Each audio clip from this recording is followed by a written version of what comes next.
Hello everyone, today we are going to take a look at how Hasura's GraphQL engine and AppSmith makes it really easy for you to build internal tools. To get started, a little bit about me. My name is Confident and I'm a developer advocate at AppSmith. And during my free time, I create video content on YouTube.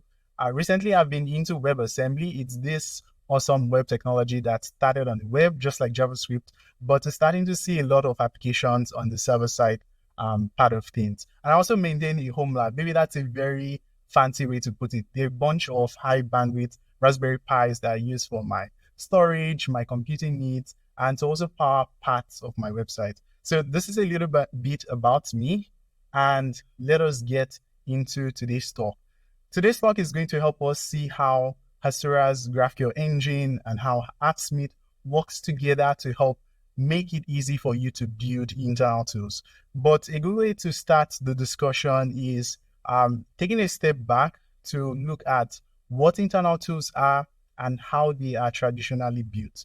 So what are internal tools? Internal tools are applications that are designed to help manage or monitor processes within a business. They're quite different from public-facing apps in the sense that they're not meant for your end users to see or interact with. So these tools are designed for your internal teams within your org to manage business processes. And the truth is, they're not always called internal tools or internal apps. You may have heard them referred to by admin dashboards, admin tools, admin panels, back office apps.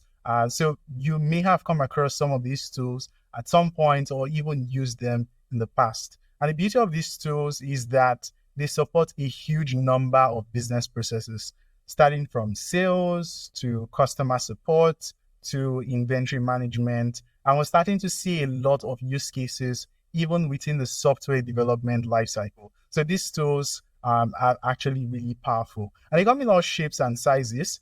You may have come across beautiful looking dashboard like this ones from Dribble, or they could be not so good looking native apps like you can see on the screen. But regardless of the case, these tools are actually quite important because they help augment critical business processes. So we've taken a look at what internal tools are and why they are important. Now let's try to find out how these tools typically get built. The truth is, these tools are actually very difficult to build and also to maintain. That is partly because these tools have a lot of moving pieces. You have to set up a backend server, you have to set up a front-end client, and you have to make them sync together. So what goes into building these tools? First is your data. Data is king, right? You have to have a database because most times these tools are designed to manage or manipulate existing data. You might want to start from scratch and choose a database stack, say Postgres or MongoDB, for instance, or in certain cases, you might already have a already existing process that writes into a database and you need an admin dashboard to manage that data. In such cases, that decision is already taken care of and you don't have to worry about choosing a database stack. Next, you also want to figure out what server-side language to use for this tool. Could it be Java? Could it be Node.js? Could it be Python? This is one other decision you want to make. Then moving on, after deciding what server language, you also have to go choose what server framework you are going to use because many of these languages have a lot of competing server frameworks. So you need to choose the best for the specific use case you will be going for. And when that's done, you also want to figure out how to write integrations to third-party services. So for example, you might want to integrate with Zendesk to pull in customer information or with Stripe to set up a order refund workflow. So these are things you have to start writing. These are models you have to start including into your application, and this might take you a while. Now, these are all back-end pieces, right? We haven't even talked about the front end. On the front end, the whole story starts again. You have to choose a front-end language, you have to choose a front-end framework, and once the front-end and back-end piece is decided, you also want to go ahead to deploy the app. You have to choose a cloud provider, for instance. You have to choose a way the application is going to be packaged. Are you going to be deploying this using Docker or Kubernetes? So these are some of the decisions you have to make, and then you actually go into executing your plan. And this can take you anywhere from a couple of weeks to a couple of months to get these tools out. And that can be very, very long and burdensome. And don't forget, we haven't even talked about security, right? Because these tools are designed in such a way to talk to your private data. So you want to make sure only those who are authorized to use these tools actually have access to these tools. And we haven't even talked about maintenance. Because these tools are not customer facing, they end up getting very little engineering bandwidth. And as a result, they become a maintenance nightmare down the line. So these are some of the problems that are associated with building internal tools right now.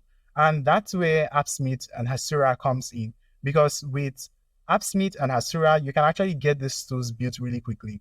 With Hasura, you can have a complete backend setup in a few minutes. So you have a database, you throw Hasura on top of it, Hasura generates a GraphQL API, and you're good to go. And that API also comes complete with authorization, serverless functions, and many of the other features that you know and love about Hasura. We are Hasura Console.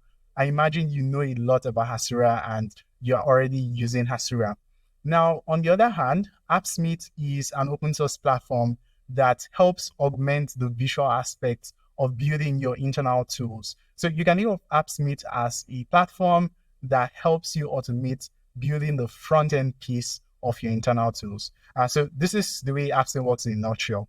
AppSmith gives you a visual editor. You drag widgets from the selection of widgets available on the platform and arrange them to build your apps. And of course, all apps are different, right? Because each app requires a different workflow, and AppSmith actually allows you to customize this experience by writing JavaScript wherever needed to be able to customize your end user's experience, to customize the interactions between widgets, data sources, or other objects in your apps. All of these are valuable out of the box using AppSmith. And something really cool about AppSmith is that it not only allows you to connect to Hasura using GraphQL, you can also connect directly to a host of databases directly without having to set up and maintain a REST API just to be able to access your data on your database. So that's a really neat feature. And this picture sums up the relationship between AppSmith and Hasura. You can think of AppSmith and Hasura as super bros because they work well together to help you build internal tools quickly. So let's take a look at a quick demo that helps illustrate how quickly you can build internal tools using AppSmith and Hasura's GraphQL engine. Unfortunately, I'm not going to be building this live, so you don't get to see me sweat as much as this dude on the screen. All right, so let's switch over to an app I already have built, and I'll walk you through how it all comes together in a few steps. All right, so this is a support dashboard that I built using AppSmith and Hasura. As you can see, the landing page of the dashboard has a bunch of ticket information. This is a summary of the data we have coming back from the backend. And of course, you actually also have a list of tickets. So that's an overview of the app, but let's start with the backend because data is king. So let's hop over to the Hasura dashboard. And as you know, Hasura allows you to connect to multiple data sources. So in this case, I have a Postgres data source connected to Hasura. And since Hasura has access to this data source, Hasura is able to scan the contents of my database and pull all of the data I have inside of that database. In this case, I just have one table called tickets. All right. And we can take a look at this. You can see a bunch of ticket information. So it's a really simple table. And because Hasura has access to my data, Hasura is able to generate a GraphQL API for me to interact with this data. And all I need to do from the AppSmith side is connect to Hasura, and it's going to be smooth sailing going forward. So that's a quick walkthrough of the backend piece. Now, over here at AppSmith, I'm just going to quickly go into the editor. The first thing I need to do here is connect to my Hasura instance. And don't forget, AppSmith supports connecting directly to Hasura using GraphQL. So I have this Hasura data source set up for that connection. And of course, using this data source, I could go on to write GraphQL queries. For instance, this is a simple query to get a bunch of tickets from the database, and If I go ahead to execute this, you see we have a bunch of tickets coming back. Now, the beauty of it is now that I have data in the platform, I can actually use the pre-built widgets available on AppSmith to display this data. So for instance, if I show you something we're doing right here, I have a table widget which is bound to the data coming from the get tickets query. So that query you saw earlier is displaying all of the tickets inside of this table widget. I just need to write a little bit of JavaScript to make that magic work. But the beautiful part about it is you want your apps to be interactive, right? You want users to be able to create new tickets, or in this case, also update tickets. How do you get that done using AppSmith? AppSmith gives you the ability to write JavaScript. Don't forget that. So let's take a look at how the update workflow works right now. I have a file called app.js, and if you take a look at this, this is plain old JavaScript. If you've worked with JavaScript, this is going to be very familiar. And this is a function that runs when the submit button on the modal that allows us to edit a record is clicked on. So for instance, if the button is clicked on, we go ahead to run the update ticket mutation. So I have a mutation here called update ticket. And then when that's successful, we go ahead to close up the update modal. And then we lastly conclude by refreshing the app. That is rerunning the get tickets query so that we have the latest data from our data store through Hasura refreshed on the app. Our app has the latest state from the backend. And that is how easy it is to build tools using AppSmith and Hasura. I want you to take a moment to try to guess how long it took me to build this. Take a moment to do that.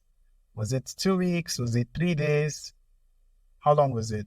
It took me just 2 hours to put this together. And if I was going to build something quite similar, it's going to take me roughly 30 minutes because I know all of the pieces that fit into making this application work. So that is the power of building internal tools using Hasura's GraphQL engine and AppSmith. In fact, the 0 to 60 of using AppSmith and Hasura's GraphQL engine is pretty fast, and you can ship very complex apps quickly when you build internal tools using AppSmith and Hasura. All right, so that's it for today's talk. I'm going to leave all of the resources shown today, including the presentation, a link to the app if you want to take a closer look and perhaps fork it in the description below. So please go check the description below to have access to the resources of today's presentation. And if you have any questions, please feel free to reach out to me on Twitter via @megacontinent, and I'll be happy to take your questions. I hope you enjoy the rest of HasuraCon.